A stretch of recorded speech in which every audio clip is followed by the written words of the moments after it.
Hello guys, welcome to my channel. आज हम पढ़ने वाले हैं बीसीए फर्स्ट सेम का जो सब्जेक्ट है हमारे पास कंप्यूटर फंडामेंटल। उसकी हम फर्स्ट यूनिट स्टार्ट करेंगे आज, जिसमें कि पहली यूनिट है इंट्रोडक्शन टू कंप्यूटर। और उसमें हम आज 2 टॉपिक्स के बारे में डिस्कशन करेंगे। पहला है इंट्रोडक्शन और दूसरा है कैरेक्टरिस्टिक्स ऑफ कंप्यूटर। तो हम स्टार्ट करते हैं। पहला है इंट्रोडक्शन टू कंप्यूटर, जिसमें हमारे पास डेफिनेशन आती है। जो कॉमनली डेफिनेशन आप पढ़ते हैं, अब तक पढ़ते आ रहे हैं, वही डेफिनेशन है। उसको मैं एक्सप्लेन कर देती हूँ आपको। जैसे कि a computer is a programmable electronic device that accept raw data as input and process it with a set of instruction to produce the result as output.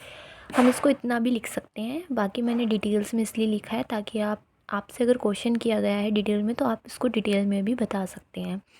तो प्रोग्रामेबल डिवाइस इलेक्ट्रॉनिक डिवाइस है computer, जो accept करता है data को as input और इसको process करता है एज अ प्रोग्राम। जो होते हैं हमारे सेट ऑफ इंस्ट्रक्शन, मतलब प्रोग्राम जो पूरा होता है उसके साथ प्रोसेस करता है और प्रोड्यूस करता है रिज़ल्ट एज आउटपुट, जो हमें आउटपुट शो होते हैं। इसका मतलब है कि अगर आपने कंप्यूटर के अंदर प्रोसेस किया डेटा को, मान लो आपने उसको दिया 2+2, ठीक है, तो ये आपका क्या हो गया, ये आपका इनपुट आपने उसके अंदर जो दिया है वो हो गया। फिर उसके बाद ये प्रोसेस करेगा इसको, और प्रोसेस करने के बाद जो हमें रिज़ल्ट आएगा 4, उसको हम क्या बोलेंगे, उसको हम आउटपुट बोलेंगे। ये क्या है, यही एक परफॉर्म करता है ये। और जो ये साइन है, ये लॉजिकल ऑपरेटर्स हैं या मैथमेटिकल जो कैलकुलेशन कर रहा है उसको बोल सकते हैं। और इसमें आगे डेफिनेशन है हमारे पास, it renders output just after performing mathematical and logical operators. इसका मतलब है कि जब ये परफॉर्म करता है मैथमेटिकल और लॉजिकल ऑपरेशंस को, लॉजिकल ऑपरेशंस ये हो गए, मैथमेटिकल जो हमारी ऑपरेशंस है ये हो गए, इसको जब वो परफॉर्म करता है देन वो क्या करता है, आउटपुट हमें देता है। रेंडर्स का मतलब होता है वो प्रोवाइड करता है, हमें प्रदान करता है output just after performing mathematical and logical operations. और फिर हम बोलेंगे कैन सेव द आउटपुट। इस आउटपुट जो ये दिया है उसने, उसको सेव करता है वो फ्यूचर यूज़ के लिए भी उसको सेव कर लेता है। और ये it can process numerical as well as non numerical calculation. Computer जो है वो प्रोसेस कर सकता है न्यूमेरिकल भी और नॉन न्यूमेरिकल कैलकुलेशन भी। न्यूमेरिकल कैलकुलेशन होती है जो नंबर्स कैलकुलेशन होती है, और नॉन न्यूमेरिकल जो न्यूमेरिकल्स कैलकुलेशन नहीं होती है, नंबर्स बेस्ड नहीं होती है, उनको भी ये कैलकुलेट कर लेता है। और इसमें हम एक लाइन और ऐड कर सकते हैं कि जो जो टर्म है हमारी कंप्यूटर, वो कहाँ से ली गई है, वो एक लैटिन वर्ड से ली गई है जिसका नाम था कंप्यूटर। और इसका मतलब है विच मीन्स टू कैलकुलेट, इसका मतलब था कैलकुलेट करना। अब हम इसके करेक्टरिस्टिक्स के बारे में पढ़ेंगे, जिसमें मैंने एक चार्ट जो है वो शो कराया हुआ है, आपको देख सकते हैं। आप ये चार्ट भी बना सकते हैं एग्ज़ाम्स में, और इसके बारे में आप लिख सकते हैं, जिसमें आएगी आपकी स्पीड, एक्यूरेसी, डिलीजेंस, वर्सेटैलिटी और मेमोरी, ऑटोमेशन, रिलायबिलिटी। अब इनके बारे में हम डिटेल में आपको समझा देते हैं। स्टार्ट करते हैं। पहला आएगा स्पीड। कंप्यूटर की पहली कैरेक्टरिस्टिक्स है स्पीड, जिसमें हम आपको एक्सप्लेन करेंगे जो कंप्यूटर है वो work with much higher speed and accuracy compare to human while performing mathematical calculation. Computer can process million of instruction per second. The time taken by computer for their operation is micro second और nano second.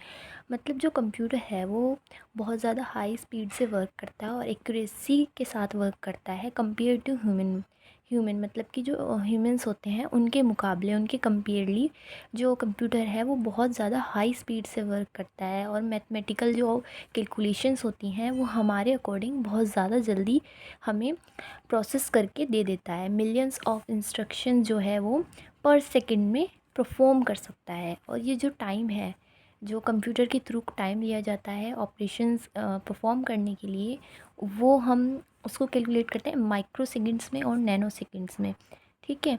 उसकी unit बहुत छोटी होती है time taken की। उसके बाद हमारे पास आती है एक्यूरेसी।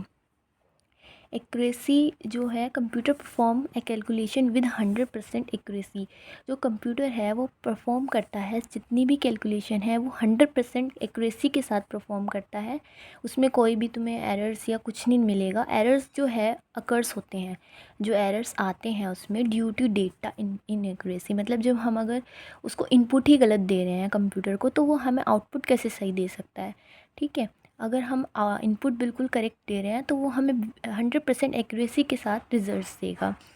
और डिलीजेंस, थर्ड है डिलीजेंस।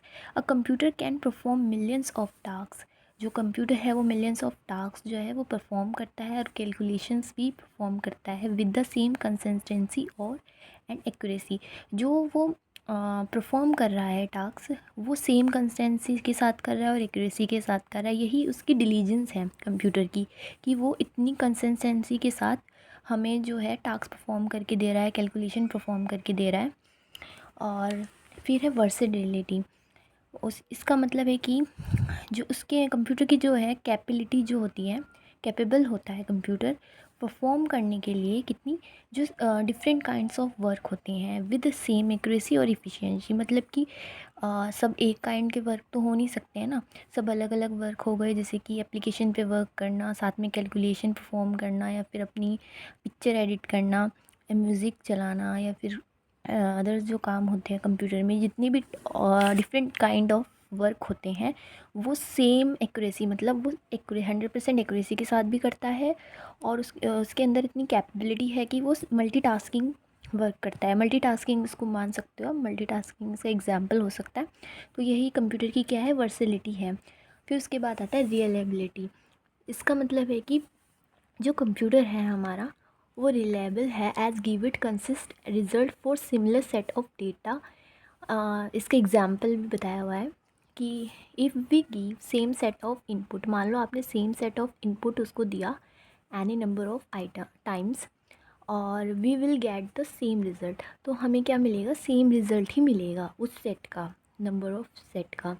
तो हम बोल सकते हैं वो इतना रिलेबल है कि अगर हम उसको as it given consist result, वो हमें कंसिस्ट रिज़ल्ट देता है सिमिलर सेट ऑफ डेटा का। ठीक है, और फिर आएगा इसमें मेमोरी। जो कंप्यूटर है has build in memory called primary memory where it is store data.